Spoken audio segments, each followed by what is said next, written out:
press the bell icon on the YouTube app and never miss another update. Hello students, ನಾವು ಇಂದಿನ ಕೆಲವೊಂದು ಲೆಸನ್ಸಲ್ಲಿ ಚಲನೆ ಬಗ್ಗೆ ತಿಳ್ಕೊಂಡಿವಿ ಅಲ್ವಾ. ಬಲ ಅಂದರೆ ಏನು, ಬಲದ ಚಲನೆಯ ನಿಯಮಗಳ ಬಗ್ಗೆ ತಿಳ್ಕೊಂಡ್ವಿ ಅಲ್ವಾ.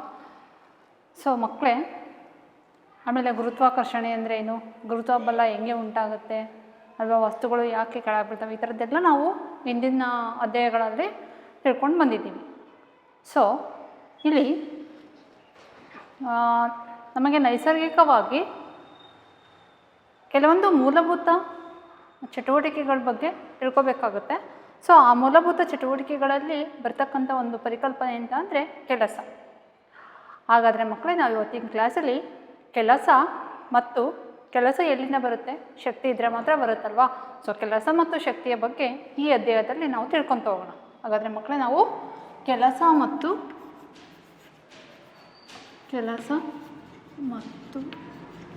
ಶಕ್ತಿ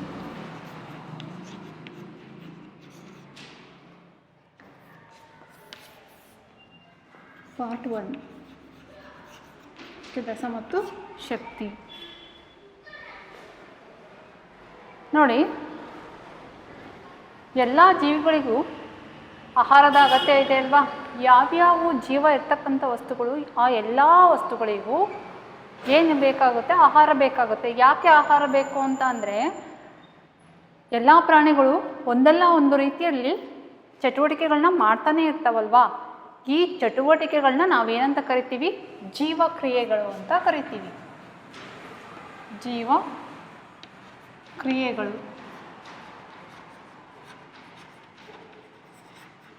ಎಲ್ಲ ಜೀವಿಗಳಿಗೆ ಏನು ಬೇಕು, ಆಹಾರ ಬೇಕೇ ಬೇಕು. ಆಹಾರ ಇಲ್ಲ ಅಂದರೆ ಯಾವ ಜೀವಿಗಳು ಬದುಕೋದಕ್ಕೆ ಸಾಧ್ಯ ಇಲ್ಲ ಅಲ್ವಾ.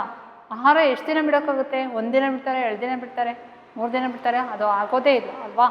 ಆಹಾರ ಇರಲೇಬೇಕು. ಆಹಾರ ಇದ್ದರೆ ಮಾತ್ರ ನಾವು ಕೆಲವೊಂದು ಚಟುವಟಿಕೆಗಳನ್ನ ಮಾಡೋದಕ್ಕೆ ಸಾಧ್ಯ ಆಗುತ್ತೆ. ಸೊ ಆಹಾರ ಯಾಕೆ ಬೇಕು, ಚಟುವಟಿಕೆಗಳು ಮಾಡೋದಕ್ಕೆ ಬೇಕು. ಸೊ ಆಹಾರ ಸೇವಿಸಿದಾಗ ನಮಗೆ ಏನು ಬರುತ್ತೆ, ಶಕ್ತಿ ಬರುತ್ತೆ. ಆ ಶಕ್ತಿಯಿಂದ ನಾವು ಏನು ಮಾಡ್ತೀವಿ, ದಿನನಿತ್ಯ ಚಟುವಟಿಕೆಗಳಾಗಿರ್ಬೋದು, ಯಾವುದಾದ್ರೂ ಚಟುವಟಿಕೆಗಳಾಗಿರ್ಬೋದು ಮಾಡ್ತೇವೆ. ಈ ಚಟುವಟಿಕೆಗಳನ್ನ ನಾವೇನಂತ ಕರಿತೀವಿ, ಜೀವಕ್ರಿಯೆಗಳು ಅಂತ ಕರಿತೇವೆ. ಸೊ ಇಲ್ಲಿ ಏನೇನು ಮಾಡೋದಕ್ಕೆ ಸಾಧ್ಯ, ಆಡ್ಬೋದು, ಕುಣಿಬೋದು, ಓದ್ಬೋದು ಅಲ್ವಾ. ಕೆಲವೊಂದು ಭಾರವಾದ ವಸ್ತುಗಳನ್ನ ನಾವು ಎತ್ಬೋದು. ಈ ಥರದ್ದು ಚಟುವಟಿಕೆಗಳು ನಾವು ಮಾಡಬಹುದು ಅಲ್ವಾ. ನಾನು ಕೆಲವೊಂದು ಎಕ್ಸಾಂಪಲ್ಸ್ ಅಷ್ಟೇ ಕೊಟ್ಟೆ, ಇನ್ನೂ ಬೇರೆ ಬೇರೆ ಥರದ್ದು ಮಾಡ್ಬೋದು ಅಲ್ವಾ. ಈ ಎಲ್ಲ ಚಟುವಟಿಕೆಗಳಿಗೂ ನಮಗೆ ಶಕ್ತಿಯ ಅವಶ್ಯಕತೆ ಇದೆ. ಶಕ್ತಿ ಯಾವುದರಿಂದ ಬರುತ್ತೆ, ಆಹಾರದಿಂದ ಬರುತ್ತೆ. ಆಹಾರ ಸೇವನೆ ಮಾಡೋದ್ರಿಂದ ಬರುತ್ತೆ ಅಲ್ವಾ. ಸೊ ಇಲ್ಲಿ ಜಾಸ್ತಿ ಕೆಲಸ ಮಾಡಬೇಕು ಅಂತ ಅಂದರೆ ಜಾಸ್ತಿ ಶಕ್ತಿ ಬೇಕು ಅಲ್ವಾ, ಜಾಸ್ತಿ ಶಕ್ತಿ ಬೇಕಾಗುತ್ತೆ. ನೆಕ್ಸ್ಟು, ನಮ್ಮಂಗೆ ನಾವು ಕೆಲವೊಂದು ಚಟುವಟಿಕೆಗಳು ಮಾಡ್ದಂಗೆ ಪ್ರಾಣಿಗಳು ಸಹ ಚಟುವಟಿಕೆಗಳು ಮಾಡ್ತಾ ಇರ್ತಾವಲ್ವಾ. ಪ್ರಾಣಿಗಳು ಏನೇನು ಚಟುವಟಿಕೆಗಳು ಮಾಡ್ಬೋದು, ಭಾರದ ವಸ್ತುಗಳನ್ನ ಎತ್ಬೋದು, ಒಂದು ಪ್ಲೇಸಿಂದ ಇನ್ನೊಂದು ಪ್ಲೇಸಿಂದ ಹೋಗ್ತವೆ. ಆಮೇಲೆ ಕೆಲವೊಂದು ಪ್ರಾಣಿಗಳನ್ನ ಏನು ಮಾಡೋದಕ್ಕೆ ಯೂಸ್ ಮಾಡ್ತಾರೆ, ಗಾಡಿ ಎಳೆಯೋದಕ್ಕೆ ಯೂಸ್ ಮಾಡ್ತಾರೆ. ಆಮೇಲೆ ಭಾರವಾದ ವಸ್ತುಗಳನ್ನ ಒಂದು ಕಡೆಯಿಂದ ಇನ್ನೊಂದು ಕಡೆಗೆ ತಗೊಂಡು ಹೋಗೋದಕ್ಕೆ ಯೂಸ್ ಮಾಡ್ತಾರೆ ಅಲ್ವಾ. ಫಾರ್ ಎಕ್ಸಾಂಪಲ್, ಎತ್ತಿನ ಬಂಡಿ ಇರುತ್ತಲ್ವ.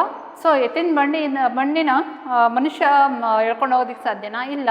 ಸೊ ಅಲ್ಲಿ ಯಾವ ಪ್ರಾಣಿಗಳನ್ನ ಯೂಸ್ ಮಾಡ್ತಾರೆ, ಎತ್ತುಗಳನ್ನ ಯೂಸ್ ಮಾಡ್ತಾರೆ. ಎತ್ತುಗಳನ್ನ ಯೂಸ್ ಮಾಡಿಬಿಟ್ಟು ಏನು ಮಾಡ್ತಾರೆ, ಆ ಎತ್ತಿನ ಗಾಡಿ ಮೇಲೆ ಭಾರವಾದ ವಸ್ತುಗಳನ್ನ ಇಟ್ಬಿಟ್ಟು ಆ ಎತ್ತುಗಳ ಮೂಲಕ ಒಂದು ಪ್ಲೇಸಿಂದ ಇನ್ನೊಂದು ಪ್ಲೇಸಿಗೆ ಸಾಗಿಸ್ಕೊಂಡು ಹೋಗ್ತಾರೆ ಅಲ್ವಾ. ಹೀಗೆ ಎತ್ತುಗಳು ಪ್ರಾಣಿಗಳು ಮಾಡ್ತಾವಲ್ವಾ. ಸೊ ಅವುಗಳಿಗೂ ಕೂಡ ಏನು ಬೇಕಾಗುತ್ತೆ, ಶಕ್ತಿ ಬೇಕಾಗುತ್ತೆ. ಶಕ್ತಿ ಎಲ್ಲಿಂದ ಬರುತ್ತೆ, ಆಹಾರದಿಂದ ಬರುತ್ತೆ. ಆಹಾರ ಇದ್ದರೆ ಶಕ್ತಿ ಬರುತ್ತೆ. ಶಕ್ತಿ ಇದ್ದರೆ ಏನು ಮಾಡ್ಬೋದು, ಕೆಲಸ ಮಾಡ್ಬೋದು ಅಲ್ವಾ, ಕೆಲಸನ ಮಾಡ್ಬೋದು. ಹಾಗಾದರೆ ಮಕ್ಕಳೇ, ನಾವು ವೈಜ್ಞಾನಿಕವಾಗಿ ಕೆಲಸ ಅಂದರೆ ಏನು, ನಮ್ಮ ದಿನನಿತ್ಯ ಜೀವನದಲ್ಲಿ ಕೆಲಸ ಅಂದರೆ ಏನು, ಎರಡಕ್ಕೂ ಏನಿದೆ, ವ್ಯತ್ಯಾಸವಿದೆ. ಹಾಗಾದರೆ ಸೊ ದಿನನಿತ್ಯ ಜೀವನದಲ್ಲಿ ನಾವು ಕೆಲಸನ ಯಾವ ಥರ ತಗೊತೀವಿ, ವೈಜ್ಞಾನಿಕವಾಗಿ ಕೆಲಸ ಅಂದರೆ ಏನು ಅಂತ ಈಗ ತಿಳ್ಕೊಳ್ಳೋಣ. ಈಗ ಇಲ್ಲಿ ನಿಮ್ಮ ಟೆಕ್ಸ್ಟ್ ಬುಕ್ಕಲ್ಲಿ ಇಲ್ಲಿ ಕಠಿಣ ಪರಿಶ್ರಮದ ಹೊರತಾಗಿ ಕೆಲಸ ಆಗದಿರುವಿಕೆ. ಕಠಿಣ ಪರಿಶ್ರಮ ಮಾಡಿರ್ತಾರೆ ಆದರೆ ಕೆಲಸ ಆಗೋದಿಲ್ಲ, ಅದು ಯಾಕೆ ಅಂತ ನೋಡೋಣ. ಕಠಿಣ ಪರಿಶ್ರಮದ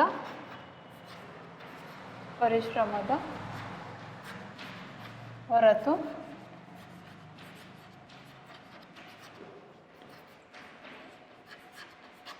ಕೆಲಸ ಆಗದಿರುವಿಕೆ.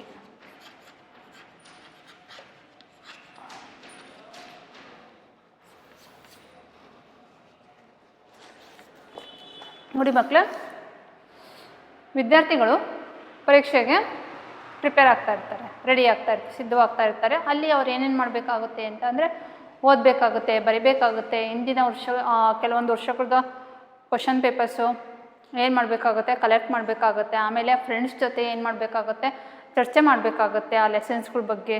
ಆಮೇಲೆ ಮತ್ತು ತುಂಬ ಜಾಸ್ತಿ ಹ್ಯಾಂಡ್ ವರ್ಕ್ನ ಮಾಡಬೇಕಾಗುತ್ತೆ ಅಲ್ವಾ.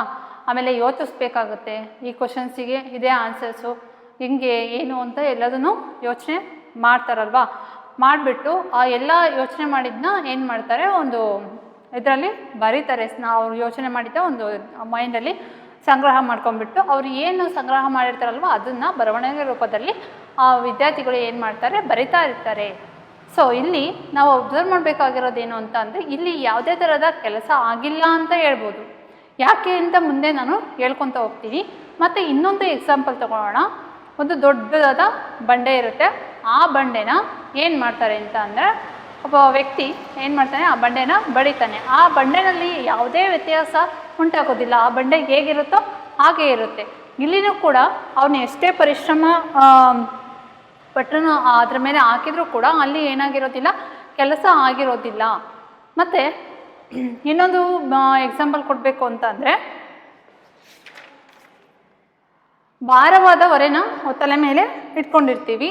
ಅದು ಜಾಸ್ತಿ ಹೊತ್ತು ಇಟ್ಕೊಂಡಂಗೆ ಅಲ್ಲಿ ನಮ್ಮ ಶಕ್ತಿ ಏನಾಗ್ತಾ ಇರುತ್ತೆ, ಕಳೆದೋಗ್ತಾ ಇರುತ್ತೆ. ಸೊ ಭಾರವಾದ ಹೊರೆ ಮೇಲೆ ಇಟ್ಕೊಂಡಿರ್ತೀವಲ್ವ, ಅಲ್ಲಿ ಯಾಕೆ ಕೆಲಸ ಆಗಿರೋದಿಲ್ಲ, ಅದನ್ನು ಕೆಲಸ ಅಂತ ಅನ್ನೋದಿಲ್ಲ, ಕರೆಯೋದಿಲ್ಲ. ಯಾಕೆ ಅಂತ ಅಂದರೆ, ಈ ವೈಜ್ಞಾನಿಕವಾದ ಕೆಲಸದ ಬಗ್ಗೆ ನಾವು ಅರ್ಥ ಮಾಡಿಕೊಂಡಾಗ ಈ ಎಲ್ಲ ಉದಾಹರಣೆಗಳನ್ನು ನಾವು ಕೆಲಸ ಅಂತ ಯಾಕೆ ಕರೆಯೋದಿಲ್ಲ ಅಂತ ಗೊತ್ತಾಗುತ್ತೆ. ಕೆಲಸದ ವೈಜ್ಞಾನಿಕ ಪರಿಕಲ್ಪನೆ, ಕೆಲಸದ ವೈಜ್ಞಾನಿಕ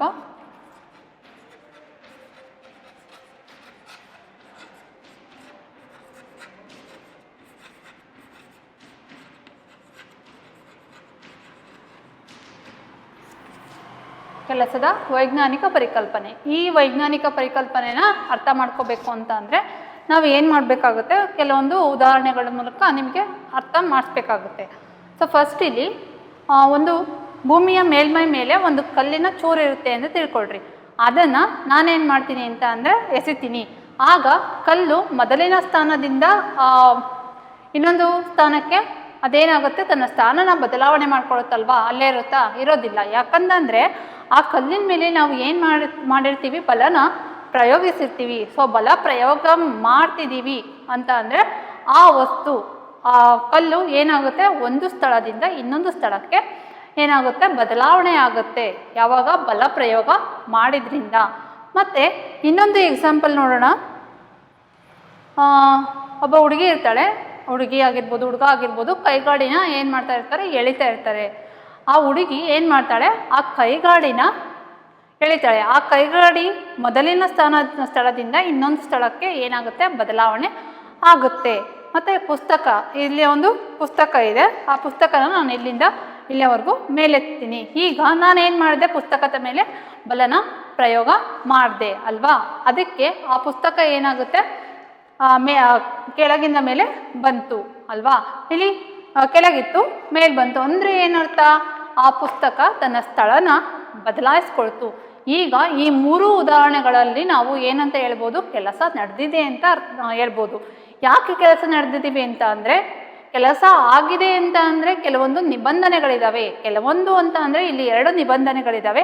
ಆ 2 ನಿಬಂಧನೆಗಳು ಯಾವ್ಯಾವಪ್ಪ ಅಂತ ಅಂದರೆ, ಆ ಕಾಯದ ಮೇಲೆ, ಆ ವಸ್ತುವಿನ ಮೇಲೆ ಬಲ ಪ್ರಯೋಗ ಆಗಿರಬೇಕು. ಆಮೇಲೆ ಎಲ್ಲಿ ನಾವು ಬಲಪ್ರಯೋಗ ಮಾಡಿರ್ತೀವಿ ಆ ಕಾಯಗಳು ಅಥವಾ ವಸ್ತುಗಳು ತನ್ನ ಸ್ಥಾನನ ಬದಲಾಯಿಸಿಕೊಳ್ಳಬೇಕು. ಕೆಲಸ ಆಗಲು ಇರುವ ನಿಬಂಧನೆಗಳು. ಕೆಲಸ ಆಗಲು ಇರುವ ನಿಬಂಧನೆಗಳು. ಕಾಯ ಅಂದರೂ ಕಾಯ ವಸ್ತು ಎರಡು ಒಂದೇ. ಕಾಯದ ಮೇಲೆ ಬಲ ಪ್ರಯೋಗವಾಗಿರಬೇಕು.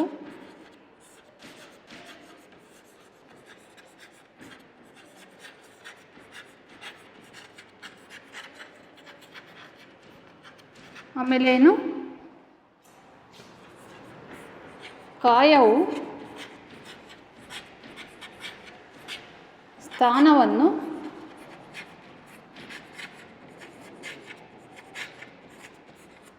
ಬದಲಾಯಿಸಿರಬೇಕು.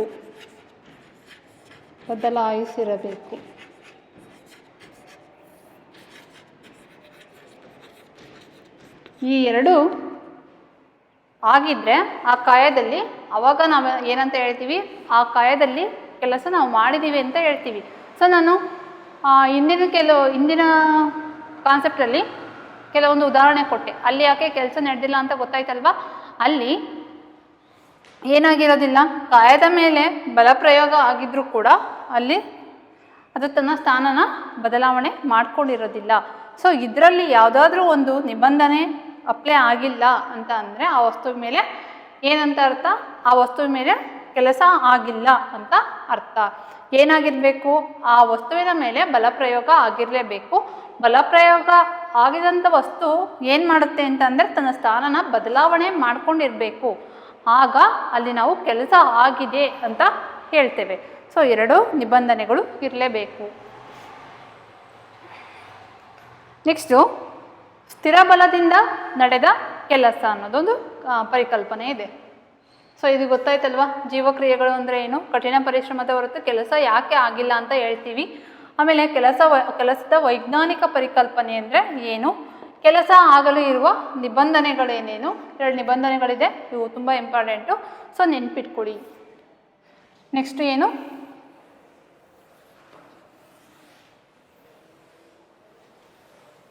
ಸ್ಥಿರ ಬಲದಿಂದ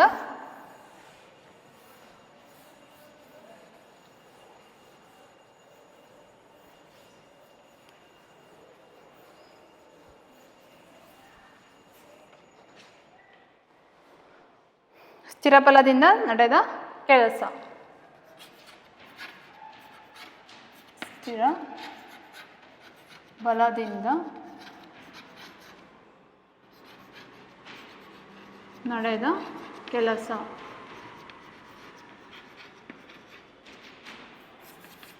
ಸ್ಥಿರ ಬಲದಿಂದ ನಡೆದ ಕೆಲಸ. ಇಲ್ಲಿ ನಾವು ಫಸ್ಟು ಏನು ಮಾಡೋಣ ಅಂತಂದರೆ, ಒಂದು ವಸ್ತುವಿನ ಮೇಲೆ ಬಲನ ಪ್ರಯೋಗ ಮಾಡೋಣ. ಆ ಬಲ ಪ್ರಯೋಗ ಮಾಡಿದ್ದನ್ನು ನಾವು ಎಫ್ ಅಂತ ತಗೊಳ್ಳೋಣ. ವಸ್ತುವಿನ ಮೇಲೆ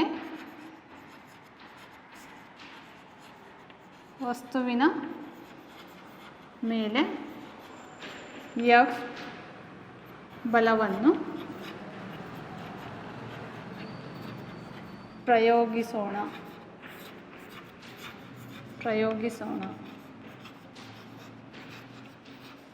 ಪ್ರಯೋಗಿಸಿದಾಗ ಆ ವಸ್ತು ಏನು ಮಾಡುತ್ತೆ, ಬಲ ಪ್ರಯೋಗ ಮಾಡಿದಾಗ ಒಂದು ಸ್ಥಳದಿಂದ ಇನ್ನೊಂದು ಸ್ಥಳಕ್ಕೆ ವರ್ಗಾವಣೆ ಬದಲಾಯಿಸ್ಕೊಳ್ಳುತ್ತೆ ತನ್ನ ಸ್ಥಾನನ.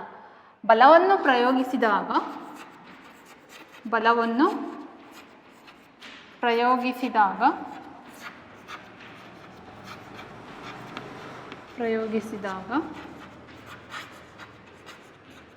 ವಸ್ತುವು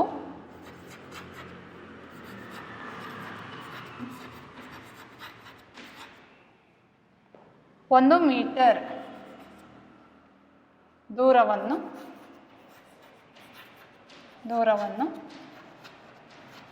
ಕ್ರಮಿಸುತ್ತದೆ ಅಂತ ಅಂದ್ಕೊಳ್ಳೋಣ.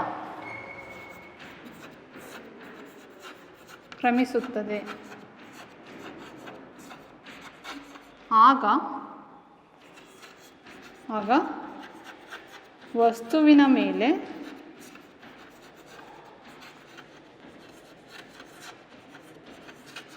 ಕೆಲಸ W ಆಗಿರುತ್ತದೆ.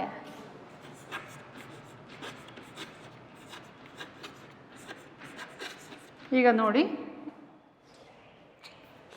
ಕೆಲಸದ ವ್ಯಾಖ್ಯಾನ ನಾವು ಹೇಳಬೇಕು ಅಂತ ಅಂದರೆ ನಾವು ಮಾಡ್ತಕ್ಕಂಥ ಕೆಲಸನ W ಅಂತ ತಗೊಳ್ಳೋಣ. ಈ ಕೆಲಸ ಮಾಡಬೇಕು ಅಂತ ಅಂದರೆ ಆ ವಸ್ತುವಿನ ಮೇಲೆ ನಾವೇನು ಮಾಡಬೇಕಾಗುತ್ತೆ, ಬಲ ಮತ್ತು ಆ ವಸ್ತು ಎಷ್ಟು ದೂರ, ಎಷ್ಟು ತನ್ನ ಸ್ಥಾನನ ಬದಲಾಯಿಸ್ಕೊಂಡಿದೆ ಅನ್ನೋದರ ಗುಣಲಬ್ಧ ಆಗಿರುತ್ತೆ. ಕೆಲಸ equal to F into S. ಅಂದರೆ ಇದರರ್ಥ ಏನಪ್ಪ ಅಂತ ಅಂದರೆ ಕೆಲಸ ಆಗಬೇಕು ಅಂತ ಅಂದರೆ ಆ ಕೆಲಸ ಯಾವುದರ ಗುಣಲಬ್ಧವಾಗಿರಬೇಕು ಅಂತ ಅಂದರೆ ಆ ವಸ್ತುವಿನ ಮೇಲೆ ಅಪ್ಲೈ ಮಾಡ್ತಕ್ಕಂಥ ಬಲ ಮತ್ತು ಅದರ ಸ್ಥಾನ ಬದಲಾವಣೆ ಅಥವಾ ಸ್ಥಾನ ಪಲ್ಲಟ ಎಷ್ಟಾಗಿದೆ ಅನ್ನೋದರ ಗುಣಲಬ್ಧನ ನಾವೇನಂತ ಕರಿತೀವಿ, ಕೆಲಸ ಅಂತ ಕರಿತೀವಿ. ಇದು ಕೆಲಸದ ವ್ಯಾಖ್ಯಾನ.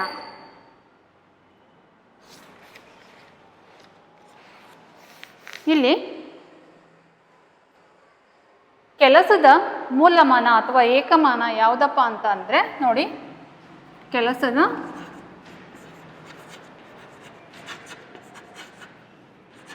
ಏಕಮಾನ F ಅಂತ ಅಂದರೆ ಅದು ನ್ಯೂಟನ್ ಅಲ್ವಾ, W ಈಕ್ವಲ್ ಟು F ಅಂತ ಅಂದರೆ ಅದರದ್ದು ಏಕಮಾನ ನ್ಯೂಟನ್ನು, S ಅಂತ ಅಂದರೆ ಮೀಟರ್. ಓಕೆನಾ? F equal to W equal to newton metre ಅನ್ನೋದು ಕೆಲಸದ ಏಕಮಾನ ಆಗಿರುತ್ತೆ. ಅಥವಾ ಕೆಲಸದ ಏಕಮಾನನ ಜೌಲ್ ಅಂತಲೂ ಕೂಡ ಕರಿತೇವೆ. ಕೆಲಸದ ಏಕಮಾನ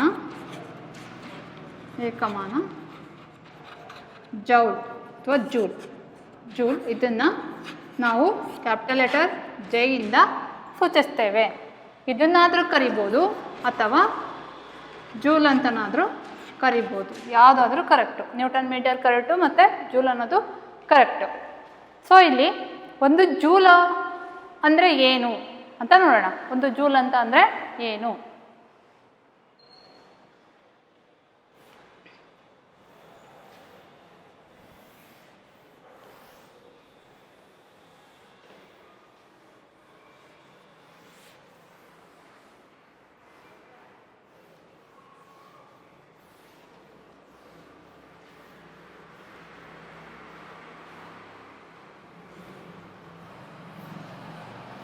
ಒಂದು ಜೂಲ್ ಅಂದರೆ ಏನು, ಅದರದ್ದು ವ್ಯಾಖ್ಯಾನ ಏನು ಅಂತ ತಿಳ್ಕೊಳ್ಳೋಣ.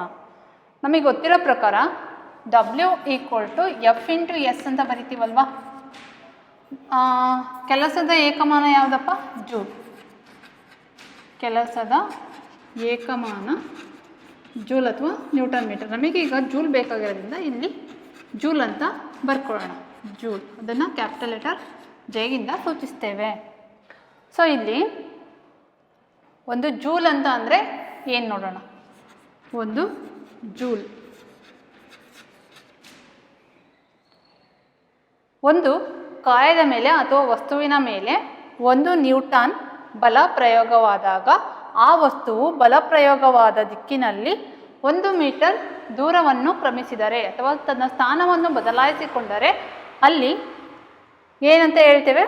ಒಂದು ಜೂಲ್ ಅಂತ. ಅಲ್ಲಿ ಕೆಲಸ ಆಗಿದೆ ಅಂತ ಹೇಳ್ತೀವಿ. ಬಲಪ್ರಯೋಗ ಮಾಡಿದ ದಿಕ್ಕಿನಲ್ಲಿ ಕೆಲಸ ಆಗಿದೆ ಅಂತ ಹೇಳ್ತೀವಿ. ಆಗ ಅದನ್ನು ನಾವೇನಂತ ಕರಿಬೋದು? ಒಂದು ಜೂಲ್ ಅಂತ ಕರಿಬೋದು. ಒಂದು ಕಾಯದ ಮೇಲೆ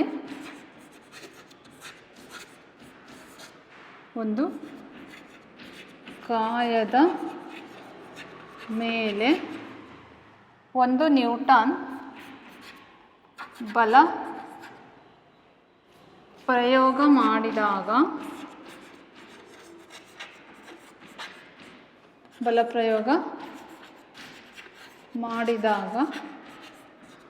ಆ ಕಾಯವು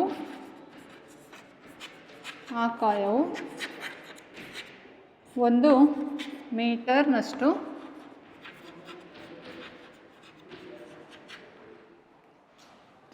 ತನ್ನ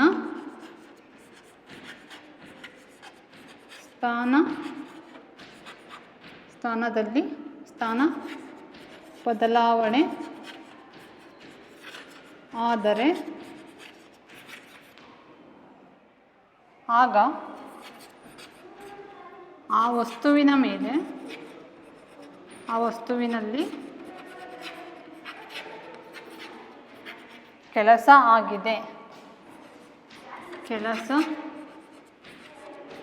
ಆಗಿದೆ ಎಂದು ಹೇಳುತ್ತೇವೆ. ಇದನ್ನು ಒಂದು ಜೂಲ್ ಎನ್ನುವರು.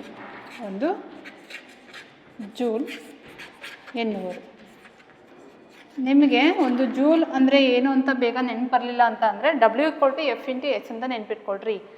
F ಅಂತ ಅಂದರೆ ಬಲ, ಯಾವುದ್ರ ಮೇಲೆ ಆಗ್ತಾ ಇದ್ದೀವಿ, ಒಂದು ವಸ್ತುವಿನ ಮೇಲೆ ಆಗ್ತಾ ಇದ್ದೀವಿ. ಎಸ್ ಅಂದರೆ ಆ ವಸ್ತುವಿನಲ್ಲಿ ಆದ ಸ್ಥಾನ ಬದಲಾವಣೆ ಅಥವಾ ಸ್ಥಾನ ಪಲ್ಲಟ, ಆಯಿತಾ. ಸೊ ಇದನ್ನು ಒಂದು ಜೂಲ್ ಅಂತ ಹೇಳಬೇಕು ಅಂತ ಅಂದರೆ ಒಂದು ಕಾಯದ ಮೇಲೆ 1 ನ್ಯೂಟನ್ ಬಲವನ್ನು ಪ್ರಯೋಗಿಸಿದಾಗ ಆ ಕಾಯವು 1 ಮೀಟರ್ನಷ್ಟು ತನ್ನ ಸ್ಥಾನ ಬದಲಾವಣೆ ಅಥವಾ ಸ್ಥಾನದಲ್ಲಿ ಪಲ್ಲಟ ಆದರೆ ಆಗ ಆ ವಸ್ತುವಿನಲ್ಲಿ ಕೆಲಸ ಆಗಿದೆ ಅಂತ ಹೇಳ್ತೀವಿ. ಅದನ್ನು ನಾವು ಏನಂತ ಕರಿಬೋದು, ಒಂದು ಜೂಲ್ ಅಂತ ಕರಿಬೋದು. ಈಗ ಕೆಲಸ ಕೆಲವೊಂದು ಸಮಯದಲ್ಲಿ ಧನಾತ್ಮಕವಾಗೂ ತೊಗೊತೀವಿ ಮತ್ತು ಋಣಾತ್ಮಕವಾಗೂ ತೊಗೊತೀವಿ. ಸೊ ಯಾವಾಗ ಧನಾತ್ಮಕವಾಗಿ ತೊಗೊತೀವಿ, ಯಾವಾಗ ಋಣಾತ್ಮಕವಾಗಿ ತೊಗೊತೀವಿ ಅನ್ನೋದನ್ನ ಕೆಲವೊಂದು ಉದಾಹರಣೆ ಲೆಕ್ಕಗಳನ್ನ ಸಾಲ್ವ್ ಮಾಡಿದ ಮೇಲೆ ಹೇಳ್ತೇನೆ.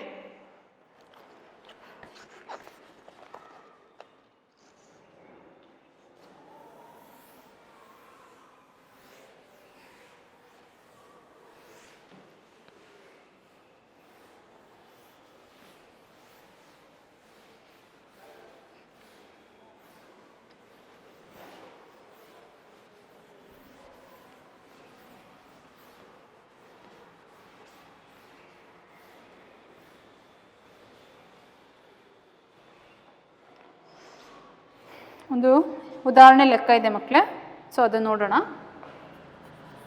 ಉದಾಹರಣೆ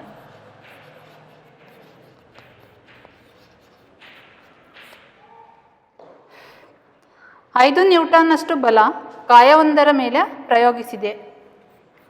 5 ನ್ಯೂಟನ್ನಷ್ಟು ಬಲ ಕಾಯವೊಂದರ ಮೇಲೆ ಪ್ರಯೋಗಿಸಿದೆ. ಕಾಯವೊಂದರ ಮೇಲೆ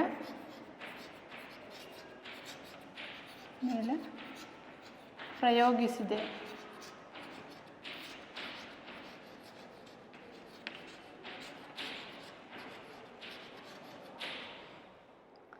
ಬಲದ ದಿಕ್ಕಿನಲ್ಲಿ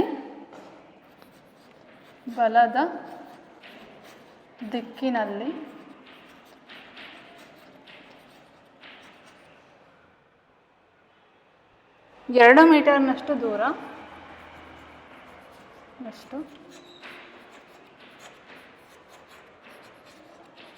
2 ಮೀಟರ್ನಷ್ಟು ದೂರ ಕಾಯ ಚಲಿಸಿದೆ.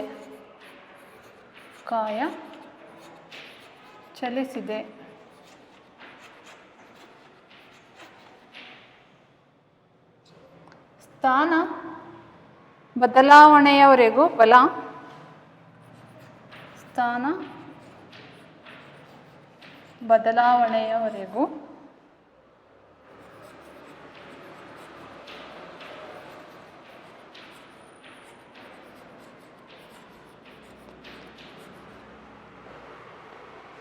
ಬಲ ಕಾಯದ ಮೇಲೆ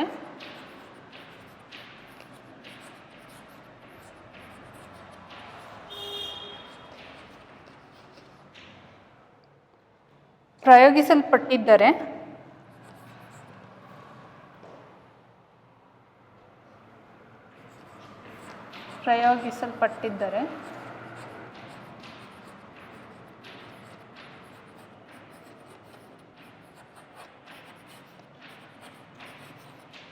ನಡೆದ ಕೆಲಸ ಎಷ್ಟು?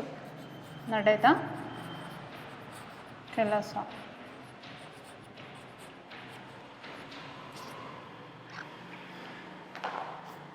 ನೋಡಿ, 5 ನ್ಯೂಟನ್ನಷ್ಟು ಬಲ ಒಂದು ಕಾಯದ ಮೇಲೆ ಪ್ರಯೋಗ ಆಗಿದೆಯಂತೆ. ಬಲದ ದಿಕ್ಕಿನಲ್ಲಿ 2 ಮೀಟರ್ನಷ್ಟು ದೂರ ಆ ಕಾಯ ಏನಾಗಿದೆ ಚಲಿಸಿದೆ. ಸ್ಥಾನ ಬದಲಾವಣೆವರೆಗೂ ಬಲ ಕಾಯದ ಮೇಲೆ ಪ್ರಯೋಗಿಸಲ್ಪಟ್ಟಿದ್ದಾರೆ. ಅದು ಸ್ಥಾನ ಬದಲಾವಣೆ ಮಾಡ್ಕೊಳ್ತಲ್ವಾ, ಅಲ್ಲಿವರೆಗೂ ಬಲ ಕಾಯದ ಮೇಲೆ ಪ್ರಯೋಗಿಸಲ್ಪಟ್ಟಿದ್ದಾರೆ. ನಡೆದ ಕೆಲಸ ಎಷ್ಟು? ನಮಗೆ ಗೊತ್ತಿರೋ ಪ್ರಕಾರ W=F × S ಅಂತ ಗೊತ್ತಲ್ವಾ. F ಅಂತ ಅಂದರೆ ಬಲ ಎಷ್ಟು ಕೊಟ್ಟಿದ್ದಾರೆ? 5 ನ್ಯೂಟನ್ ಕೊಟ್ಟಿದ್ದಾರೆ. ಎಸ್ ಅಂತ ಅಂದರೆ ಆ ಕಾಯ ಎಷ್ಟು ದೂರದವರೆಗೆ ಹೋಯಿತು? 2 ಮೀಟರ್ನಷ್ಟು ಹೋಯಿತು. ಸೊ ಇಲ್ಲಿ W=F ಅಂತ ಅಂದರೆ 5 ನ್ಯೂಟನ್ ಇಂಟು 2 ಮೀಟರ್ ಆಯಿತು. W=5 10 Newton metre. ಇಷ್ಟು ಆ ಕಾಯದ ಮೇಲೆ ಕೆಲಸ ಆಗಿದೆ ಅಂತ ಅರ್ಥ. ಸೊ ನೆಕ್ಸ್ಟಲ್ಲಿ ನಿಮ್ಮ ಟೆಕ್ಸ್ಟ್ ಬುಕ್ಕಲ್ಲಿ ಒಂದು ಪ್ರಶ್ನೆ ಇದೆ. ಸೊ ಆ ಪ್ರಶ್ನೆನ ಸಾಲ್ವ್ ಮಾಡೋಣ. ಈ ಥರ ಕ್ಯಾಲ್ಕುಲೇಟ್ ಮಾಡ್ಕೋಬೇಕು. ಏನು ಗೊತ್ತಿರಬೇಕು ಅಂತ ಅಂದರೆ W=F × S ಅಂತ ಗೊತ್ತಿರಬೇಕು. ಆಮೇಲೆ ಅಲ್ಲಿ ಎಲ್ಲಿ ಬಲ ಇದೆ, ಆಮೇಲೆ ಎಷ್ಟು ದೂರ ಆ ವಸ್ತು ಕ್ರಮಿಸಿದೆ ಅನ್ನೋದು ಗೊತ್ತಿದ್ದರೆ ಈಸಿಯಾಗಿ ಸಾಲ್ವ್ ಮಾಡ್ಕೋಬೋದು.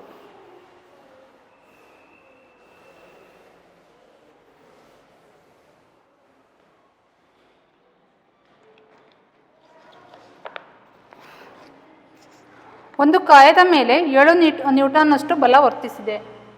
ಒಂದು ಕಾಯದ ಮೇಲೆ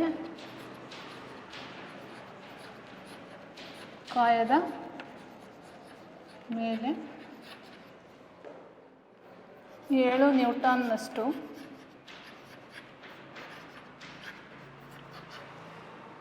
ಬಲ ವರ್ತಿಸಿದೆ.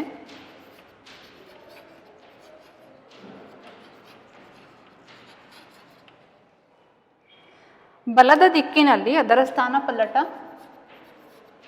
ಬಲದ ದಿಕ್ಕಿನಲ್ಲಿ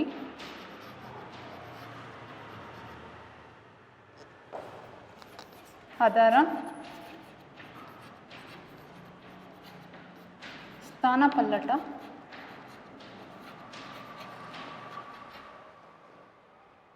8 ಮೀಟರ್. ಇದನ್ನು ಆ ಕಾಯದ ಮೇಲೆ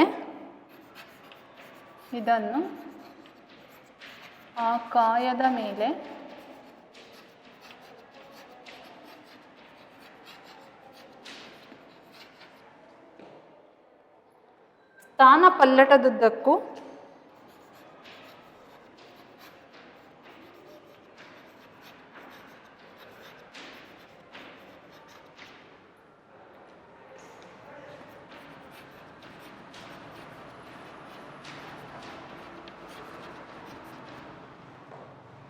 ವರ್ತಿಸಿದ ಬಲವೆಂದು ತೆಗೆದುಕೊಳ್ಳೋಣ.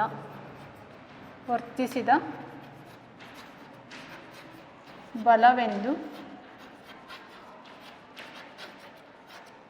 ತೆಗೆದುಕೊಳ್ಳೋಣ.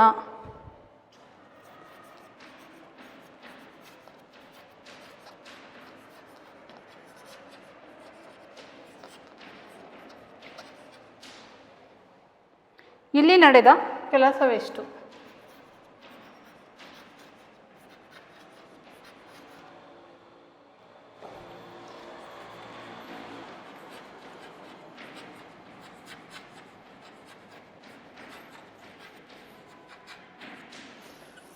ನೋಡಿ, ಒಂದು ಕಾಯದ ಮೇಲೆ ಎಷ್ಟು ಬಲ ವರ್ತಿಸಿದೆ ಅಂತ ಅಂದರೆ 7 ನ್ಯೂಟನ್ನಷ್ಟು ಬಲ ವರ್ತಿಸಿದೆ.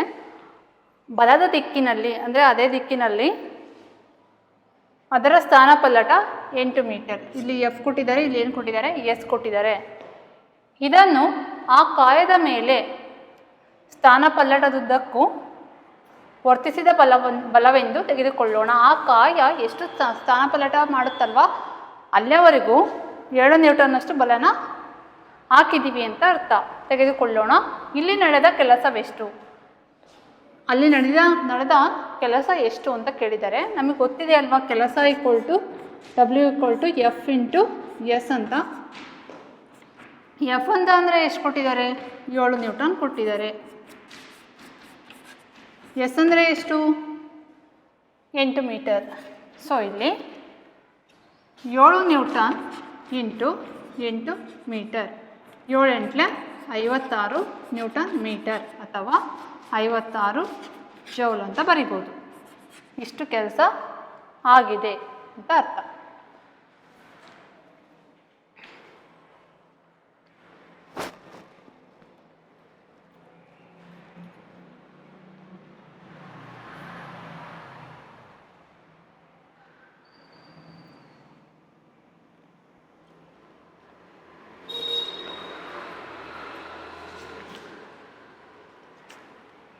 ಸೊ ನೆಕ್ಸ್ಟು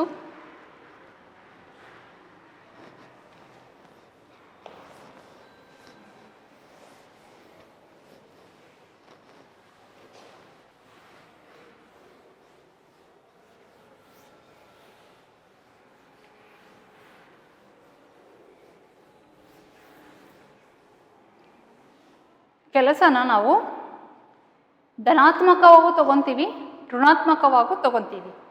ಯಾವಾಗ ಕೆಲಸನ ಧನಾತ್ಮಕವಾಗಿ ತಗೊತೀವಿ, ಯಾವಾಗ ಕೆಲಸನ ಋಣಾತ್ಮಕವಾಗಿ ತಗೊತೀವಿ ಅದನ್ನು ನಾವೀಗ ಡಿಸ್ಕಸ್ ಮಾಡೋಣ ಮಕ್ಕಳೇ. ಒಂದು ಕಾರ್ ಇರುತ್ತೆ ಅಂತ ಅಂದ್ಕೊಳ್ಳೋಣ. ಒಂದು ಆಟ ಆಡೋ ಅಂಥ ಕಾರಪ್ಪ. ಆ ಕಾರು ಇಲ್ಲಿದೆ ಅಂತ ಅಂದ್ಕೊಳ್ಳೋಣ. ಇಲ್ಲಿದ್ದಾಗ ನಾವು ಈ ಕಡೆ ಎಡಗಡೆ ಇದ್ದಾಗ ಎಡಗಡೆ ದಿಕ್ಕಿನಲ್ಲೇ ಆ ಕಾರಿನ ಮೇಲೆ ನಾವು ಬಲನ ಪ್ರಯೋಗಿಸಿದ್ದೇ ಆದಾಗ ಅಲ್ಲಿ ತಗೊಳ್ತಕ್ಕಂಥ ಕೆಲಸನ ಏನು ಮಾಡಿರಬೇಕು, ಧನಾತ್ಮಕವಾಗಿ ತಗೋಬೇಕು. ಓಕೆನಾ? ಅದೇ ಕಾರು ಎಡಗಡೆಯಿಂದ ಬಲಗಡೆ ಹೋಗ್ತಾ ಇದೆ ಅಂತ ಅಂದ್ಕೊಳ್ಳೋಣ. ನಾನೇನು ಮಾಡ್ತೀನಿ, ಬಲಗಡೆ ನಿಂತ್ಕೊಂಡು ಅದರ ವಿರುದ್ಧ ದಿಕ್ಕಿನಲ್ಲಿ ನಾನು ಈ ಥರ ಬಲನ ಆ ಕಾರಿನ ಮೇಲೆ ಪ್ರಯೋಗ ಮಾಡ್ತಾ ಇರ್ತೀನಿ. ಇಲ್ಲಿ ನಾನು ಏನು ಮಾಡ್ತೀನಿ, ವಿರುದ್ಧ ದಿಕ್ಕಿನಲ್ಲಿ ನಿಂತ್ಕೊಂಡಿದ್ದೀನಿ. ವಿರುದ್ಧ ದಿಕ್ಕಿನಲ್ಲಿ ನಿಂತ್ಕೊಂಡ್ಬಿಟ್ಟು ಬಲನ ಪ್ರಯೋಗ ಮಾಡ್ತಾ ಇದ್ದೀನಿ. ಆಗ ಅಲ್ಲಿ ಇರ್ತಕ್ಕಂಥ ಕೆಲಸನ ಏನಂತ ತಗೋಬೇಕು, ಋಣಾತ್ಮಕವಾಗಿ ತಗೋಬೇಕು. ಒಂದು ವಸ್ತು ಹೋಗ್ತಾ ಇದೆ, ವಸ್ತುವಿನ ಮೇಲೆ ನಾವು ಹೋಗ್ತಾ ಇರೋ ವಸ್ತುನ ಅದೇ ದಿಕ್ಕಿನಲ್ಲಿ ಬಲನ ಹಾಕಿದ್ವಿ ಅಂತ ಅಂದಾಗ ವಸ್ತುವಿನ ಮೇಲೆ ಕೆಲಸನ ಏನಂತ ತಗೋಬೇಕು, ಧನಾತ್ಮಕ. ವಿರುದ್ಧ ದಿಕ್ಕಿನಲ್ಲಿ ಬಲನ ಪ್ರಯೋಗಿಸಿದರೆ ಋಣಾತ್ಮಕವಾಗಿ ತಗೋಬೇಕು ಅಷ್ಟೇ. ನೆಕ್ಸ್ಟು ಇಲ್ಲಿ ಒಂದು ಅದನ್ನು ನಾವು ಹೆಂಗೆ ಬರಿಬೋದು ಅಂತ ಅಂದರೆ W = -F × S ಅಥವಾ W = F × -S ಅಂತ ಬರಿತೇವೆ ಕೆಲಸನ ಋಣಾತ್ಮಕವಾಗಿ ತಗೊಂಡಾಗ. ಯಾಕಂದರೆ ಬಲ ವಿರುದ್ಧ ದಿಕ್ಕಿನಲ್ಲಿ ಇರುತ್ತೆ. ವಿರುದ್ಧ ದಿಕ್ಕಿನಲ್ಲಿ ಇದ್ದಾಗ ಅದರ ಸ್ಥಾನಪಲ್ಲಟನೂ ಕೂಡ ಏನಾಗಿರುತ್ತೆ, ವಿರುದ್ಧ ದಿಕ್ಕಿನಲ್ಲೇ ಇರುತ್ತೆ. ಸೊ ಎಫ್ನಾದರೂ ನೆಗೆಟಿವ್ ಆಗಿ ತೊಗೋಬೋದು ಅಥವಾ ಎಸ್ನಾದರೂ ಋಣಾತ್ಮಕವಾಗಿ ತೊಗೋಬೋದು. ನೆಕ್ಸ್ಟು ಒಂದು ಉದಾಹರಣೆ ಲೆಕ್ಕ ಇದೆ. ಸೊ ಆ ಉದಾಹರಣೆ ಲೆಕ್ಕನ ಸಾಲ್ವ್ ಮಾಡೋಣ. ಸೊ ಇಲ್ಲಿ ಭೂಮಿಯ ಮೇಲಿರುವ 15 kg ತೂಕದ ಹೊರೆಯೊಂದನ್ನು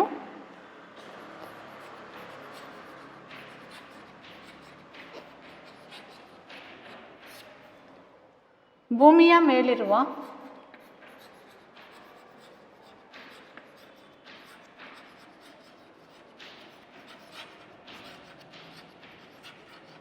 15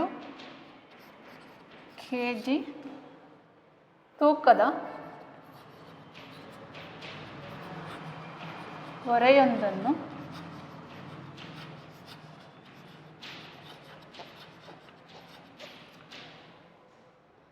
ಕೂಲಿ ಮೇಲೆತ್ತುತ್ತಾನೆ. ಕೂಲಿ ಮೇಲೆತ್ತುತ್ತಾನೆ.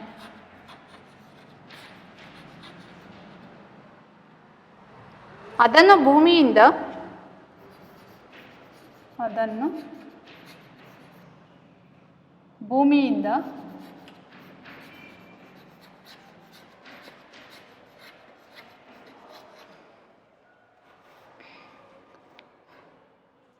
1.5 ಮೀಟರ್ ಎತ್ತರದಲ್ಲಿ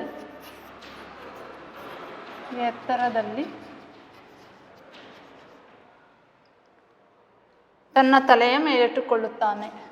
ತನ್ನ ತಲೆಯ ಮೇಲಿಟ್ಟುಕೊಳ್ಳುತ್ತಾನೆ.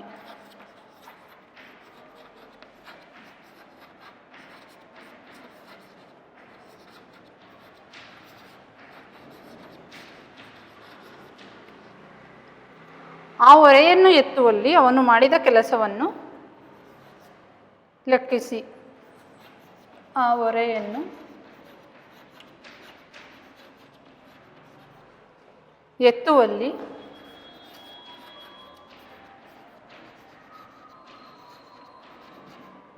ಅವನು ಮಾಡಿದ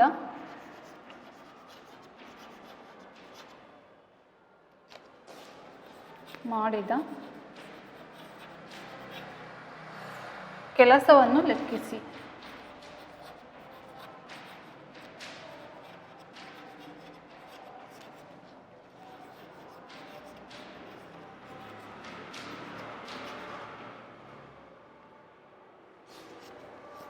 ನೋಡಿ ಮಕ್ಕಳೇ, ಇದು ಕ್ವಶನ್ನು. ಭೂಮಿ ಮೇಲೆ ಒಂದು ವಸ್ತು ಇದೆ. ಆ ವಸ್ತುವಿನ ತೂಕ ಎಷ್ಟಿದೆ? 15 kg ಇದೆ.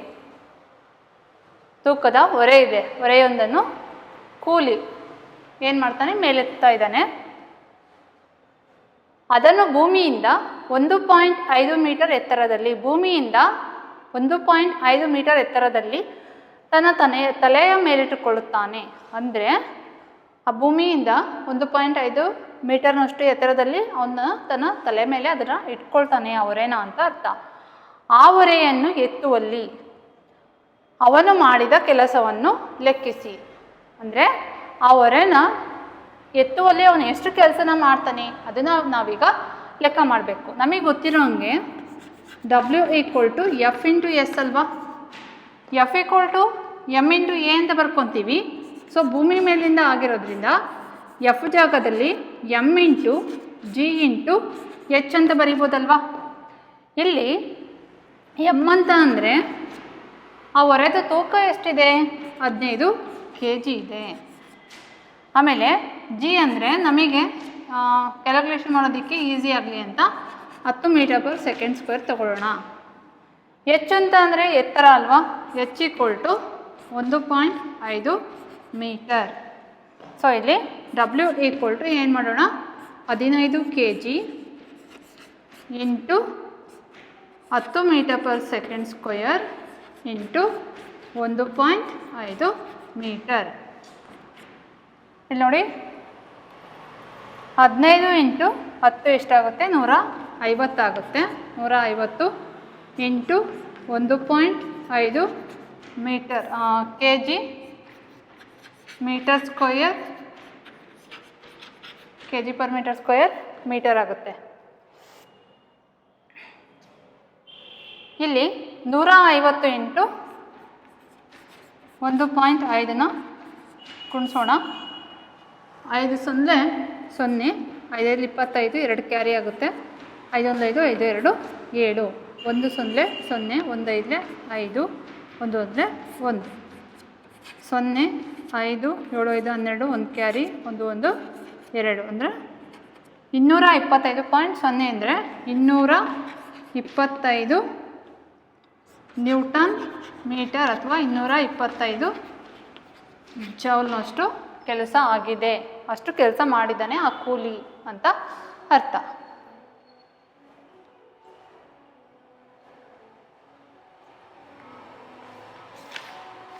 ನೆಕ್ಸ್ಟು ಇಲ್ಲಿ ಟೆಕ್ಸ್ಟ್ ಬುಕ್ಕಲ್ಲಿ 4 ಪ್ರಾಬ್ಲಮ್ ಇದೆ. ಸೊ ಅವನ್ನ ನೋಡೋಣ.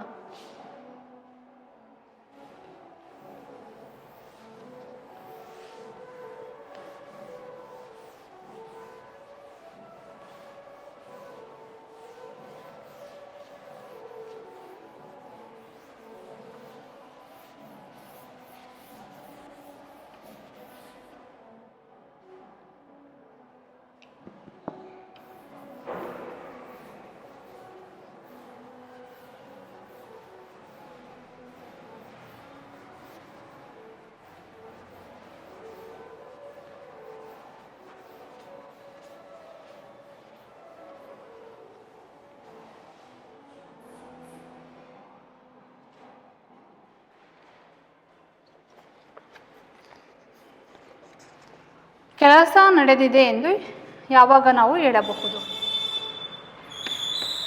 ಕೆಲಸ ನಡೆದಿದೆ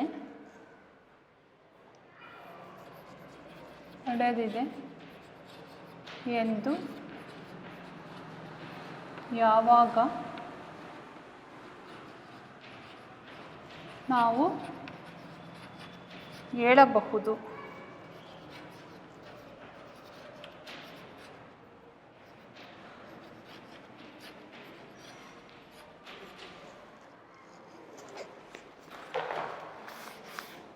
ನೋಡಿ, ಕೆಲಸ ನಡೆದಿದೆ ಅಂತ ನಾವು ಯಾವಾಗ ಹೇಳ್ತೀವಿ?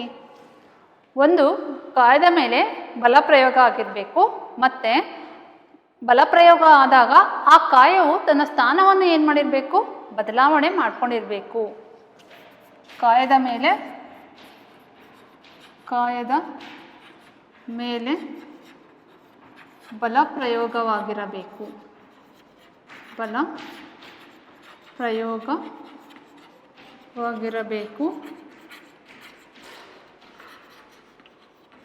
ಆ ಕಾಯವು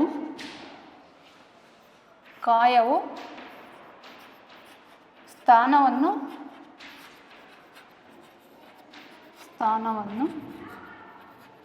ಬದಲಾಯಿಸಿರಬೇಕು.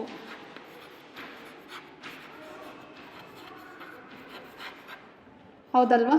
ಆವಾಗ ನಾವು ಕೆಲಸ ಆಗಿದೆ ಆ ವಸ್ತು ಮೇಲೆ ಅಂತ ಹೇಳ್ತೀವಿ. ಬದಲಾಯಿಸಿರಬೇಕು. So next question,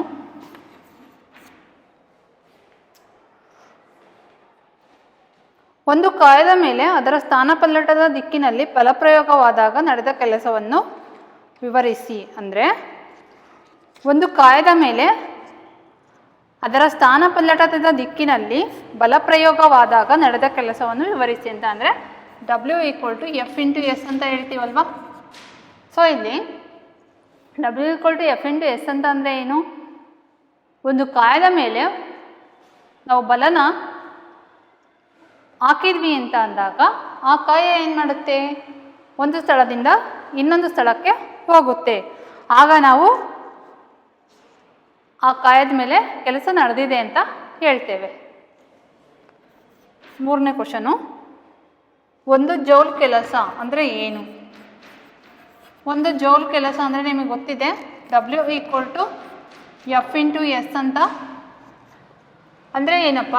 W=1 Newton into 1 metre ಅಂದರೆ 1 ಜೌಲ್ ಅಂತ ಅರ್ಥ. ಅಂದರೆ ಇದರರ್ಥ ಏನು? ಒಂದು ಕಾಯದ ಮೇಲೆ 1 ನ್ಯೂಟನ್ನಷ್ಟು ಬಲಪ್ರಯೋಗ ಆಗಿದ್ದರೆ ಆ ಕಾಯ ಏನು ಮಾಡುತ್ತೆ ಅಂತ ಅಂದರೆ 1 ಮೀಟರ್ನಷ್ಟು ದೂರ ಹೋದರೆ ಅಥವಾ ತನ್ನ ಸ್ಥಾನವನ್ನು ಬದಲಾಯಿಸ್ಕೊಂಡ್ರೆ, ಸ್ಥಾನಪಲ್ಲಟ ಆದರೆ ಅಲ್ಲಿ 1 ಜೂಲ್ ಕೆಲಸ ಆಗಿದೆ ಅಂತ ಹೇಳ್ತೇವೆ.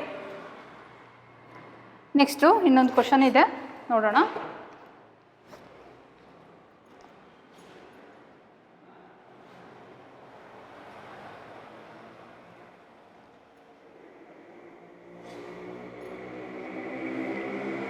ಒಂದು ಜೊತೆ ಎತ್ತುಗಳು ನೇಗಿಲ ಮೇಲೆ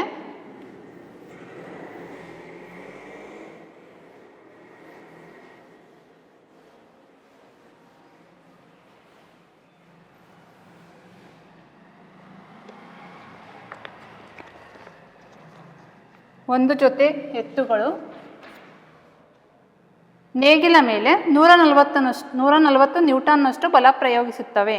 ಅಂದರೆ ಉಳುಮೆ ಮಾಡ್ತಾರಲ್ವ ರೈತರು, ನಿಮಗೆ ಗೊತ್ತಿದೆ ಅಲ್ವಾ, ಅಲ್ಲಿ ನೇಗಿಲಿರುತ್ತೆ. ನೇಗಿಲ ಮೇಲೆ ಆ ಎತ್ತುಗಳು ಎಷ್ಟು ಬಲನ ಪ್ರಯೋಗಿಸ್ತವೆ ಅಂತ ಅಂದರೆ 140 ನ್ಯೂಟನ್ನಷ್ಟು ಬಲನ ಆ ನೇಗಿಲ ಮೇಲೆ ಪ್ರಯೋಗಿಸಿದವೆ ಅಂತ ಅರ್ಥ. ಉಳುಮೆ ಮಾಡಬೇಕಾದ ಭೂಮಿಯು, ಆ ಭೂಮಿ ಎಷ್ಟಿದೆ ಅಂತ ಅಂದರೆ, ಎಷ್ಟು ಉದ್ದ ಇದೆ ಅಂದರೆ 15 ಮೀಟರ್ ಇದೆ. ಆ ಭೂಮಿಯ ಉದ್ದ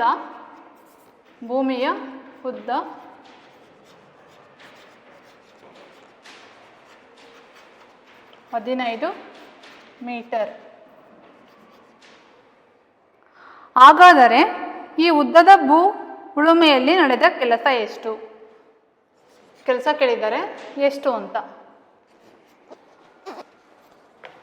ನೋಡಿ. ಇಲ್ಲಿ 2 ಜೊತೆ ಎತ್ತಿರ್ತವೆ, ಒಂದು ಜೊತೆ ಎತ್ತುಗಳು ಇರ್ತವೆ. ಆ ಎತ್ತುಗಳು ನೇಗಿಲ ಮೇಲೆ ಎಷ್ಟು ಬಲನ ಪ್ರಯೋಗ ಮಾಡಿದ್ದಾವೆ? 140 ನ್ಯೂಟನ್ನಷ್ಟು ಬಲನ ಪ್ರಯೋಗ ಮಾಡಿದ್ದಾವೆ. ಸೊ ಅಲ್ಲಿ ಉಳುಮೆ ಮಾಡ್ತಕ್ಕಂಥ ಭೂಮಿ ಎಷ್ಟಿದೆ ಅಂತ ಅಂದರೆ, ಅದ್ರದ್ದು ಉದ್ದ ಎಷ್ಟಿದೆ ಅಂದರೆ 15 ಮೀಟರ್ ಇದೆ ಅಂತೆ. ಹಾಗಾದರೆ ಅಲ್ಲಿ ಹಾಗಾದರೆ ಈ ಉದ್ದದ ಭೂ ಉಳುಮೆಯಲ್ಲಿ ನಡೆದ ಕೆಲಸ ಎಷ್ಟು, ಆ ಭೂಮಿ ಮೇಲೆ ಎಷ್ಟು ಕೆಲಸ ಆಯಿತು ಅಂತ ಅರ್ಥ. ನಮಗೆ ಗೊತ್ತಿರೋ ಪ್ರಕಾರ W = F × S ಅಲ್ವಾ. ಎಸ್ ಅಂತ ಅಂದರೆ ಏನಂತ ತಗೋಬೋದು, F ಅಂತ ಅಂದರೆ M × G ಬರೋದಿಲ್ಲ, F × S, F × S ಅದ್ರ ಇಷ್ಟಿದೆ. ಸೊ ಇಲ್ಲಿ F ಪ್ಲೇಸಲ್ಲಿ 140 ನ್ಯೂಟನ್ ಅಂತ ಬರ್ಕೊಂಡು ಎಸ್ ಪ್ಲೇಸಲ್ಲಿ 15 ಮೀಟರ್ ಅಂತ ಬರ್ಕೋಬೋದಲ್ವಾ. 140 × 15 ಮಾಡೋಣ. 5 0 0, 5 4 20, 20ಕ್ಕೆ 0, 2 ಕ್ಯಾರಿ, 5 1 5, 5 2 7, 1 4 1 0 0, 1 4 4, 1 1 1 0 0 7 4 11, 1 ಕ್ಯಾರಿ, ಇಲ್ಲೊಂದು ಕ್ಯಾರಿ ಆಗುತ್ತೆ. 2100 ನ್ಯೂಟನ್ ಮೀಟರ್ ಅಥವಾ W = 2100 ಜೌಲ್. ಇಷ್ಟು ಆ ಭೂಮಿ ಮೇಲೆ ಕೆಲಸ ಆಗಿದೆ ಅಂತ ಅರ್ಥ.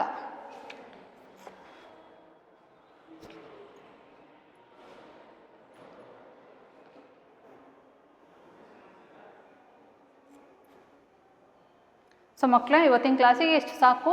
ಸೊ ನೆಕ್ಸ್ಟ್ ಕ್ಲಾಸಲ್ಲಿ ಶಕ್ತಿ ಅಂದರೆ ಏನು, ಶಕ್ತಿಯ ರೂಪಗಳು ಯಾವುವು, ಅದ್ರ ಬಗ್ಗೆ ನಾವು ಡಿಸ್ಕಸ್ ಮಾಡೋಣ. So thank you.